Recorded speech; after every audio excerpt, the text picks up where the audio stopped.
I'd like to do something a little bit different this morning in how I open up my homily. As you know by now, I usually start with a little story to kind of attract your attention so you'll listen to the rest of it. But today what I'd like to do is do a little summary of where we've been with our gospel excerpts over the last few weeks. You know, these excerpts are called a pericope. That's the fancy word for it, because it's meant to be a part of Scripture that can be taken out of where it appears in the Bible and looked at by itself. But what's interesting is if you go back to find out where it comes from, what the context of it is, it often adds extra meaning to what you're looking at. So remember, we had 3 weeks where Jesus had confrontations with the religious elites, the chief priests and the elders of the people. They had asked him a question, and he answered by attacking them with a parable that they knew was about them and about their shortcomings. So we heard that for 3 weeks. Where does it come from? Well, it doesn't come from the chapter where all the parables essentially are. There's a discourse called the Discourse of the Parables. It doesn't come from there. It comes from chapters 21 and chapters 22 of the Gospel according to Matthew. 2 at the very end of chapter 21, 1 at the beginning of chapter 22. And what's the context of chapter 21 and chapter 22? Well, it's what today we call Holy Week. Chapter 21 starts with the entrance of Jesus into Jerusalem. We call it Palm Sunday. And then it recounts what happens during that week leading up to his arrest, his suffering and death, and his rising on Easter Sunday. So it's within that context of Holy Week that we have those 3 confrontations. And today's gospel also appears there during the same Holy Week activities. This time we have the Pharisees and the Herodians joining forces together to attack Jesus with a question. You have to understand that in Jesus' time, nobody asked somebody a question in public to get an answer of information back. Nobody was looking for information. What they were looking to do was to shame the person by asking the question. Either they wouldn't be able to answer the question, or they would answer it in such a way that they would incriminate themselves. And that's what these 2 groups hoped to do. Who are the Herodians? Well, the Herodians were the followers of Herod Antipas, who was the tetrarch of Galilee. They were collaborators. They were in compliance with the Roman occupation forces. They would have been natural enemies of the Pharisees. And who were the Pharisees? In Jesus' time, it was a lay group that were interested in keeping the law, those 613 commandments written down, and also oral laws. They would become, today we call rabbis, but they weren't clergy in Jesus' time. The clergy were the priests. But no temple, you don't need a priest. No sacrifice. So the Jewish religion changed to one based almost totally on the law and the commandments and things, and so the rabbis became the central force. So these 2 groups get together to ask Jesus a question that they hope is going to shame him in public.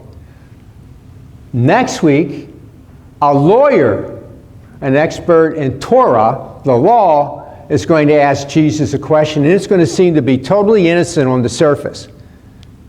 They're not innocent on the surface. Okay? They're meant to attack.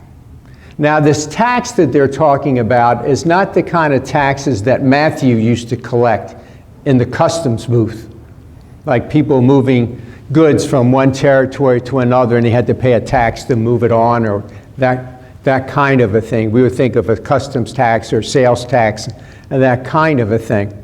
This was a tax on everyone who was alive between the ages of 12 and 65. If you were breathing in the Roman Empire, you had to pay a tax. We call such a tax today a poll tax. Okay? Sidebar, now my little story. As some of you know, I used to live in London. Somebody had to live there in the Navy, you know. It might as well have been me. They send Mike to Rhoda, but they send me to London. Anyway. So anyway, on Saturdays, if I didn't have something to do, I would go down to Leicester Square. I lived at Marble Arch. If you've ever been to London, that's in the West End. My postal code was W1H7DP, Westminster 1. I lived in the West End of London. That was great too, okay? And I would go down to Leicester Square, and I could walk to the theater district from my flat and stand in line at noon in a half-price ticket booth. If you've ever been to London, you've probably gone down there. You can buy a ticket to a play for half price plus £1 carrying charge, okay? You couldn't get to see Les Miserables and Phantom of the Opera and those things, but you could see a lot of very nice, interesting things over the course of 44 months. I saw Derek Jacobi 3 times. I saw Rex Harrison. I saw Richard Todd. I saw the evil Emperor, Ian McDermott from Star Wars. I saw Charlton Heston. I saw all these people on the stage for half price. So I go down there, and I didn't see anything I wanted, but I hadn't been to a play in 2 weeks, so I bought a ticket to the matinee of a Noel Coward comedy. I'm not a big Noel Coward fan, but I hadn't been in a play in a couple of weeks, so I thought I'd go. But the problem was, it didn't start till 4:30. And there I was down at Leicester Square, 12:15, I had my ticket.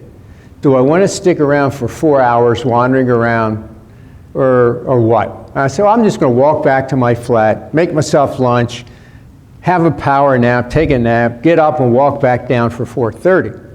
And as you all know from my time here, because of my Navy training, I'm never late for anything. I'm usually the first person here. In fact, I unlocked the place this morning when I came in because I was here before anybody was here. It was all dark, that kind of a thing. So I'm never late for anything. So I got down there early, and I could hear what sounded like human voices. Now, I wasn't having a vision or anything. And I thought, somebody's doing a loudspeaker someplace. So following the advice of Napoleon to always ride to the sound of the guns, I started walking towards the sound that I was hearing because I couldn't quite make out what they were saying. So I finally got down to Trafalgar Square and found out they are having a big debate about a poll tax. The UK was about to initiate a poll tax.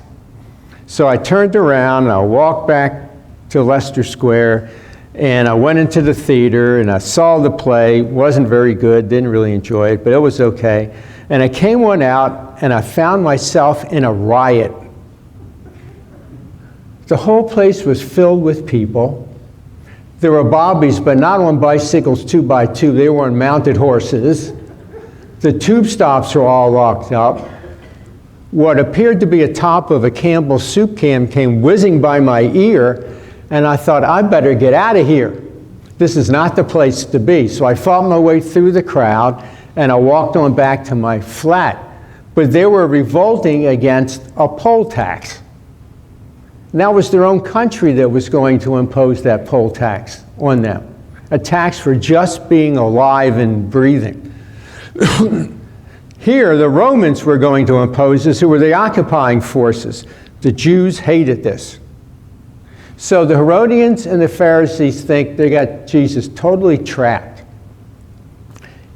Should you pay this tax or not? Thinking that if he says yes, his fellow Jews are going to be angry with him because they don't want to pay the tax. He makes enemies of them. If he says yes, and if he says no, then the Herodians go back and tell Herod Antipas, who tells Pontius Pilate, and the Romans are going to be after him because it's treason. But try not paying your taxes and see if the IRS shows up, right? That's going to happen. So they figure they've got him stuck. But Jesus is an expert at all these kinds of confrontations. He wins every confrontation with anybody up until Holy Thursday night, when he decides not to play the game anymore, because that's the reason why he came, to suffer and die and rise and open up the gates of heaven for you and me. But every other time he wins, because he comes back at them and they go off with the tail between their legs. So they said to him, is it lawful to pay this poll tax or not? So Jesus asked them a question. What is it? What do you have to pay? Well, you have to pay a denarius. And the denarius was a Roman coin, as you know from a couple weeks ago in a parable, to laborers in the vineyard, which was a day's work, salary for a day's laborer's work. And he says, well, okay, I didn't even, do you have one? Because I don't have one. Show me the coin. They shouldn't have had a coin, at least the Pharisees shouldn't have, because on it was a graven image. They saw that coin as a form of idolatry. So what the coin was a coin with the image of the Emperor Tiberius. And in Latin, it said, Tiberius Caesar, son of the divine Augustus, high priest, Pontifex Maximus, the title we give to the Pope. Strike one, they had the coin, he didn't. Strike two, he says, I don't even know what the inscription means, so they had to explain it to him. Strike two, we're having baseball playoffs right now, right? Guy has an 0-2 count, what's the next pitch coming? It's coming one of those sliders into the dirt the guy's going to swing at anyway because he can't hold himself back. So Jesus comes back for the next question and says, okay, give back to Caesar what belongs to Caesar, and to God what belongs to God. They didn't have him trapped at all. At that point, they don't know what to do except to go away. That's what happened in today's story. What does it mean for us?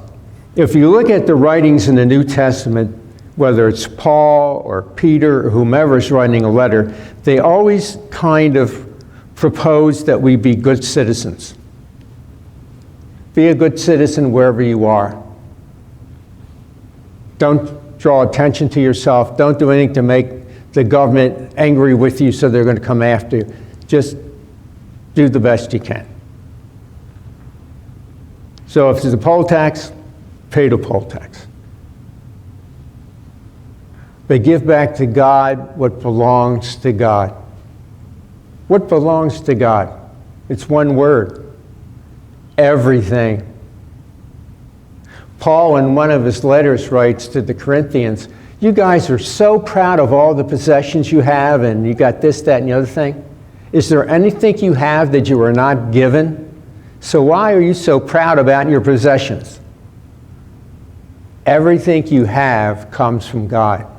Why do you say a prayer when you get up in the morning? Why do you say a prayer when you go to bed at night? Why do you say a prayer before and after meals? God didn't cook the chicken. Well, we're thanking him for the chicken because we know that all good things come from God. When God made Adam and Eve, he didn't say, here's the rights, you own the Garden of Eden. He said, you're the steward of the Garden of Eden. And when we're stewards, we're supposed to take care of something as if we own it, knowing that we don't own it. It's called a fiduciary responsibility. That's why we need to take care of the environment. We're stewards of creation. But everything we have comes from God. Therefore, we need to give everything back. It reminds me of the story of Hannah. She becomes Samuel's mother, doesn't she? And Hannah's a favorite name of mine now because Sarah Holgrew's fifth daughter is named Hannah, and I'm going to baptize her in 2 weeks at St. Anne's in Bartlett. Okay? Hannah goes to the shrine in Shiloh, and she creates such a commotion that Eli the priest comes out and says, are you drunk? It's 9 o'clock in the morning. And she says, I'm not drunk. I'm so distraught. God has not given me a child. I'm barren. I want a son. And I'm praying to God, if he gives me a son, I'll give him back to God. And that's what she does. And the little boy's name is Samuel, one of the great prophets of the Old Testament, priest prophet. So let's remember today, everything we have came from God. We should be willing to give some of that stuff away to help those less fortunate than ourselves, the needy, because they were without it, and it's not really ours to begin with. We're just holding it for God for a good reason. So as John the Baptist says, those of you who have 2 cloaks, give one to somebody who has any. Be willing to give away, because ultimately you don't own that. It's God's. And you're meant to keep it for him and to use it in a way that brings help to others and glory and honor to him.